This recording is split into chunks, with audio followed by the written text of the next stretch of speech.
Hello friends, Pandian store 2ல இன்றைக்கி என்ன நடந்துச்சுன்னு பார்க்கலாம். இங்கே நம்ம பரணி இருந்துட்டு கடைக்கு எடுத்துகிட்டு போகிறதுக்காக இந்த ஜாமான்லாம் மூட்டை போட்டுட்ருக்கிறாரு.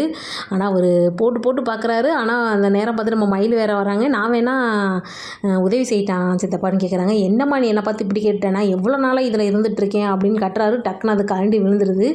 இருங்க நான் வேறு இது எடுத்துகிட்டு வரேன் அப்படின்னு போகிறாங்க. உடனே கோமதி வந்துட்டு இவ ஒரு வேலையை கூட விட மாட்டாளாட்டிக்கே, எல்லா வேலையும் இவ செய்கிறாளே அப்படிங்கிற மாதிரி நினச்சிட்டு இருக்காங்க. அடுத்து பார்த்தா இங்கே நம்ம செந்திலை கூப்பிட்டு அந்த மிளகா வியாபாரிகிட்ட போய் பேசுனியா என்ன, அவர் எதுவும் வந்தாரா அப்படின்னு பாண்டியன் கேட்டுட்ருக்காரு.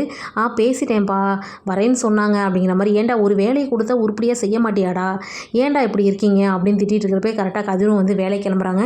என்ன கோமதி அவங்ககிட்ட சொன்னியா இல்லையா, 10 மணிக்கெலாம் வரலன்னா அவ்வளோதான், 10 மணிக்கு மேலே வந்தால் வெளியில் தான் படுக்கணும் அப்படின்னு கதிரையும் போட்டு திட்டுறாரு. இந்த வீட்டிலேயே வந்து சரவணை மட்டும்தான் நான் சொல்கிற பேச்சை கேட்டு ஒழுங்காக இருக்கிறாள்.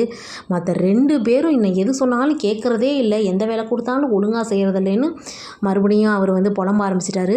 அடுத்து எங்கெல்லாம் வீட்டில் வந்து எல்லாம் டிஃபன் சாப்பிட்டுருக்காங்க. மயில் பரிமாறிட்டு இருக்காங்க.